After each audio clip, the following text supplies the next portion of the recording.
धाकड़ खबर के news room से मैं आपके साथ हूं अकरम रईस खान। धाकड़ खबर, बेखौफ जुबान, बेबाक अंदाज। धाकड़ खबर में आपका स्वागत है। मैं आपके साथ हूं अकरम रईस खान। आज खबरें बहुत हैं, चाहे देश की बात करें चाहे दुनिया की बात करें, लेकिन जो मेन स्ट्रीम मीडिया है, चाहे वो इलेक्ट्रॉनिक मीडिया हो चाहे वो प्रिंट मीडिया हो, वो खबरें दबाने और छुपाने में लगा हुआ है। लेकिन डिजिटल मीडिया जब से आया है तब से ये प्लेटफॉर्म आपके सामने वो खबरें ला रहा है जो आपको मेन स्ट्रीम मीडिया में नहीं मिल पाती हैं। ऐसी ही एक पहल की है मोहम्मद अहमद काज़मी साहब ने, और उन्होंने शुरुआत की है मीडिया स्टार वर्ल्ड के नाम से यूट्यूब पर अपने चैनल की। उसमें वो क्या आपके सामने लेके आने वाले हैं, और उन्होंने अपने प्रोग्राम का नाम नजर दुनिया पर क्यों रखा है, इसी सारे पहलुओं पर बात करेंगे। आपसे मैं अपील करूंगा कि आप इनके चैनल को सब्सक्राइब कर सकते हैं यूट्यूब पर जाकर, और आप जानेंगे, महसूस करेंगे, जब वो तमाम खबरें आप देखेंगे आपको लगेगा कि CNN वो चीज़ें नहीं बता रहा है साहब, BBC वो चीज़ें नहीं बता रहा है जो मोहम्मद अहमद काज़मी साहब आपके सामने रख रहे हैं। क्यों? क्योंकि 35 साल का एक्सपीरियंस है। इन्होंने पत्रकारिता ही अंतर्राष्ट्रीय स्तर पर शुरू की है। हम लोग तो बहुत निचले स्तर से पत्रकारिता करते थे, हमारे से निचले स्तर पर कोई पत्रकारिता होती ही नहीं है, एक स्ट्रिंगर ही होता है लास्ट में जाके, उसके बाद हम लोग यहाँ पहुँचे। लेकिन इन्होंने शुरुआत ही इंटरनेशनल लेवल पर की है। कुवैत, इन्होंने इराक को कवर किया है, और बहुत सारी चीज़ें इन्होंने कवर की हैं।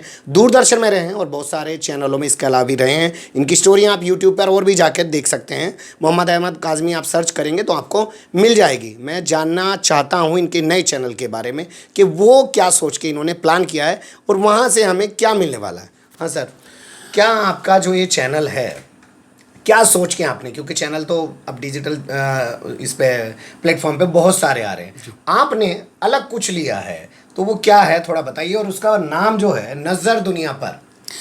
जी हाँ, इस प्रोग्राम की ज़रूरत मैंने इसलिए महसूस की कि दिन ब दिन जो इंटरनेशनल मीडिया और मेन स्ट्रीम मीडिया, जिसे आप भोंपू मीडिया भी कहते हैं, वो उन अपने आकाओं के इंटरेस्ट के लिए बहुत सी खबरें आपसे छुपाते हैं जी। और अगर इंटरनेशनल लेवल पर आप देखें तो ये दुनिया के बहुत से उन मुल्कों में हो रहा है जो अमेरिका और इजराइल के दोस्त मुल्क हैं। चूँकि उन्होंने भी, अगर अमेरिका में भी आप जाके देखेंगे तो नॉन इश्यूज़ पर मीडिया में बहस होगी, जो उनकी रोज़मर्रा की ज़िंदगी की ज़रूरतें और प्रॉब्लम्स हैं उस पर बात नहीं होती, बिजी रखते हैं लोगों को। तो कि जैसे हमारे यहाँ चल रहा है। जी जी बिल्कुल, शाम के 4 बजे से 10 बजे तक। हाँ, वैसे ही वहाँ पे भी है। बिल्कुल ऐसा ही है। और इतने घटिया घटिया प्रोग्राम हैं और लोगों का इंटरेस्ट ऐसी जो समाजी बुराइयां हैं उस तरफ डेवलप करते हैं, और नॉन इश्यूज़ पर बहस करते रहते हैं। ये नहीं मैं सोचने देते कि अनएम्प्लॉयमेंट एक इशू है, बच्चों की तालीम एक इशू है, आपसी भाईचारा एक इशू है, उस पर बात नहीं करेंगे, बल्कि भाईचारे को ख़राब करने की वही काम यहाँ भी अब होना शुरू हो गया, चूँकि हम अमेरिका के पाले में चले गए। तो अब मैं ये महसूस करता हूँ कि चूँकि हम डेमोक्रेसी में रहते हैं, डेमोक्रेसी में दुनिया को जानने का हक है। हमारे यहाँ तो बाकायदा कानून है, सूचना का हक, राइट टू इन्फॉर्मेशन।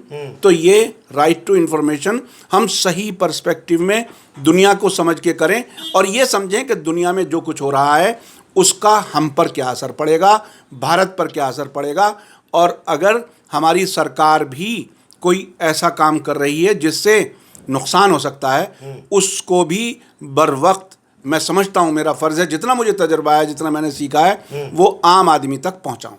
आप इस फॉर्मेट में लेके आ रहे हैं कि इंटरनेशनल लेवल पे क्या हलचलें चल रही हैं और उसका हमारे मुल्क में, हमारे देश में क्या असर होगा, या हमारे देश की किसी विदेश पॉलिसी का बाहर मुल्कों में क्या असर होगा। यही फॉर्मेट आपने क्यों सुना? आपने कोई ऐसी कोशिश क्यों नहीं की? जैसे आप लोग देख रहे हैं, हम ही हैं अंदर देश की जो समस्याएं हैं, ग्रामीण क्षेत्र की जो समस्याएं, उन्हीं को लेके घूम रहे हैं। आपने इंटरनेशनल ही क्यों चुना? देखिए, अब जैसे कहा जाता है, पिछले 10-15 साल से कहा जा रहा है दुनिया जो है वो ग्लोबल विलेज है। ठीक है, एक दूसरे के यहाँ जो होने वाले फैसले हैं वो दूसरों पर असर डालते हैं। जैसे अभी ट्रंप ने, अमेरिका के प्रेसिडेंट ने, ईरान न्यूक्लियर डील से अलग हुए, और अब पूरी दुनिया के मुल्कों को धमकी देना शुरू की कि 4 नवंबर से ईरान से तेल लेना बंद कर दो। हमारी अभी ये हालत है कि 80 रुपए से ऊपर पहुंच गया। मैं ये समझता हूं कि अगर हम धमकी में आ गए, हमारी सरकार अगर धमकी में आ गई, तो 150 रुपये लीटर के लिए तैयार हो जाओ। मैं ये समझता हूं कि अगर ट्रंप साहब के दबाव में आ गए ये आप तो जज्बाती बात कह रहे हैं कि ऑथेंटिक, आप कोई तार्किक बात कह रहे हैं, तथ्य के आधार पे कह रहे हैं? मैं क्योंकि आप 35 साल का एक अनुभव तो रखते हैं, 83 से आप पत्रकारिता करते आ रहे हैं। बिल्कुल ऐसा मैं महसूस कर रहा हूं, और 150 रुपए तो मैं अर्थशास्त्री नहीं हूं, ये एक ऐसे अंदाज से बता रहा हूं, इससे ऊपर भी जा सकता है। और एक तरफ नोटबंदी, तो ये तो इतना बड़ा मुद्दा है, इस पर तो रोजाना टीवी डिबेट्स होने चाहिए, रोजाना बात होनी चाहिए। लेकिन करेंगे इसलिए नहीं कि जो अमेरिका का बहुत बड़ा टाइकून है, मीडिया टाइकून, उसका हमारे यहाँ इन्वेस्टमेंट है, और वो चीज़ें नहीं बहस होंगी जिसमें सो कॉल्ड अमेरिका के इंटरेस्ट या इजराइल के इंटरेस्ट को नुकसान पहुंचता हो। और आप बिजी रहिए, कोका कोला पीजिए, मैकडोनल्ड खाइए और मस्त रहिए, चाहे आप पड़ोसी की चोरी करके और अब तो खाइए। नेट फ्री हो गया है कि जहां बस में बैठिए, ट्रेन में बैठिए, कान में लगाइए और नीचे उंगली करके, नजर करके उंगली से चलाते रहिए, किसी बगल वाले से मतलब ही नहीं रहा है। बिल्कुल ये बिल्कुल भी एक जो है बिजी करने का तरीका है। ऐसा तरीका है कि अब घरों के अंदर रिश्ते नहीं रहे। 4 लोग बैठे हैं, बाप भी मोबाइल चला रहा है, बेटा भी मोबाइल चला रहा है, आपस में बात ही नहीं अरे कर रहे। हस्बैंड वाइफ दोनों अलग अलग लेटे हुए हैं और वो अपने अपने मोबाइल पे बिजी हैं। तो ये अब तो आते हैं इस चीज पे जो आपने शुरू किया है। मैं कुछ आपके प्रोग्राम्स मैंने देखे हैं, मुझे एक अच्छी खबर आपकी वो लगी, जैसे आपने पाकिस्तान पे कहा कि पाकिस्तान सरकार ने कहा है कि उलमाए दीन से मस्जिदों के जरिए फतवा दिलवाया जाए, समझाया जाए लोगों को कि बिजली चोरी ना करें। वो बड़ी तंजिया खबर थी, बड़ी अच्छी खबर मुझे लगी कि आपने उसमें दिखाया कि क्या आप सरकार उलेमा दीन के जरिए बिजली चोरी रोकेगी। तो ऐसे टॉपिक बिल्कुल डिफरेंट था वो। जी हाँ, देखिए हर दिन कहीं लोग मर गए, कहीं बम धमाका हो गया, या किसी का कत्ल कर दिया गया, वो खबरें भी होती हैं, लेकिन आम आदमी उससे अलग हटके भी कुछ देखना चाहता है। तो मुझे ऐसा लगा कि ये धर्म के नाम पर जो मुल्क बाकायदा इस्लाम के नाम पर अलग हुआ था, ज़ियाउल हक ने कहा था कि हम निज़ाम मुस्तफ़ा ला रहे हैं, तो निज़ाम मुस्तफ़ा 2 कदम भी ना चल सका, और आज तक ये नहीं समझा सके कि चोरी करना हराम है इस्लाम में। तो उसके लिए मौलवियों को पटाने की कोशिश हो रही है, और उन्हें एक तरह से रिश्वत देने की कोशिश। अपना सिस्टम क्यों नहीं ठीक कर पा रहे? जी जी जी बिल्कुल। अब एक चीज़ मैंने देखा, उसमें आपने खासा कवरेज दिया है, आप लोग भी देख सकते हैं इनके चैनल पे जाके। इस्तांबुल में जो सऊदी पत्रकार हैं, उनके साथ जो घटा, वो आपने कई उस पे एपिसोड किए हैं, कई लगातार खबरें आपने दी है उस पर। उतना कवरेज मुझे किसी भी, ना तो हमारे यहाँ प्रिंट मीडिया में मिला। हालांकि प्रिंट मीडिया में मैं देखता हूँ कि देश विदेश का एक पेज होता है, अखबारों में होता है, चाहे हिंदी हो चाहे इंग्लिश हो। न्यूज़ चैनलों में तो कोई कल्चर ही नहीं है, ऐसा कोई उनके पास स्लॉट उन्होंने नहीं तैयार कर, कोई प्रोग्राम उन्होंने नहीं बना रखा। हालांकि एनडीटीवी इंडिया पे हुआ करता था इंटरनेशनल एजेंडा, पर वो भी शायद पता नहीं कहाँ गुम है, देखने को नहीं मिलता। लेकिन आपने उसे अच्छा खासा कवर किया, तो आप अगर आएंगे तो बहुत सारी चीज़ें मिली। उस मामले में आप क्या समझ पाए हैं अभी तक जो देखिए एक बात तो मैं उसका जवाब दूं कि क्यों नहीं और दूसरे लोग दिखा रहे हैं। दिखा इसलिए नहीं रहे कि अमेरिका के राष्ट्रपति ट्रंप ने भी कल ये कहा है कि मैंने अभी तक बात नहीं की सऊदी अरब की हुकूमत से, और देखते हैं कुछ जल्दी हल हो जाएगा। वो उसको इम्पोर्टेंस नहीं देना चाहते, चूँकि उनकी दोस्त सरकार उसमें आरोपी है, जो सऊदी अरब है। और दुनिया भर का मीडिया जो अपने आप को ये समझता है कि हम बहुत कुछ सेवा कर रहे हैं, वो उसको उस तरह से नहीं दे रहा कि ये एक ह्यूमन राइट का इशू है। ये इसमें एक पत्रकार है जो अपने देश में कुछ जो चीज़ें उसको ठीक नहीं लगती थी उसे क्रिटिसाइज करता था, और उसको कत्ल कर दिया गया सिर्फ इसलिए कि वो कुछ लिखता था या कहीं बोलता था। तो ये चूंकि जो इंटरनेशनल आका हैं उनकी तरफ से इशारा नहीं है, उनके दबाव में वो लोग नहीं दिखा रहे हैं। जी जी जी। अब आते हैं, ये इरादा आपका जो बना, ये आपने इस प्लेटफॉर्म पे आने की सोची मीडिया स्टार वर्ल्ड के रूप में, ये कब बना, कैसे हुआ? देखिए ये तो आपको क्रेडिट जाता है, सच बात ही है। मैं बहुत दिन से नहीं, मैं सच बोलूँगा, हर जगह बोलूँगा इस बात को कि मैं बहुत दिन से प्लान कर रहा था, लेकिन आपसे मुलाकात हुई, आपसे मतलब एक तरह से हिम्मत मिली। हालांकि आपने देखा कि उसके बाद सारी तैयारी मैंने कर ली। हमने तो क्या रोल लिया उसमें? नहीं, आपने बहरहाल मुझे एक तरह से प्रोवोक किया कि इसे करना चाहिए। और मैं सच बताऊं कि मैं अपने देश के लोगों को आंखें खोल करके जीते देखना चाहता हूँ जी। मैं ये चाहता हूँ कि लोग सच समझें, हकीकत समझें, दोस्त सामना करें, और दोस्त और दुश्मन को पहचानें। अगर हम ऐसे ही गुम रहें कि जिसमें नॉन इश्यूज़ पर बात होती रहे और हमारी जेब खाली हो और हमारा बच्चा स्कूल ना जाए और बीमार हो जाए तो हम अस्पताल भी ना ले जा सकें, वो स्थिति नहीं आनी चाहिए। नहीं आनी चाहिए। अब एक चीज़ है, जैसे आपने शुरू किया, हम लोग भी जैसे चला रहे हैं टूटा फूटा सा अपना, और लोगों को क्या कहना चाहते हैं जो कुछ मान लीजिए ऐसा करना चाहते हैं? आज तो मौका है, देखिए उतना बड़ा आपको सेटअप बनाने की जरूरत नहीं है, करोड़ों रुपया लगता था मेन स्ट्रीम चैनल चलाने के लिए। ऐसे लोगों को क्या अपील करना चाहेंगे, क्या वो भी आए? हाँ, मैं ज़रूर चाहूँगा। देखिए, जो भी देश से, अपने समाज से प्यार करता है जी, जो अपने आसपास के लोगों के साथ अच्छी ज़िंदगी गुजारना चाहता है और उन ताकतों के ख़िलाफ़ वो आवाज़ उठाने की हिम्मत करता है जो बांटना चाहते हैं समाज में, उसको आना चाहिए।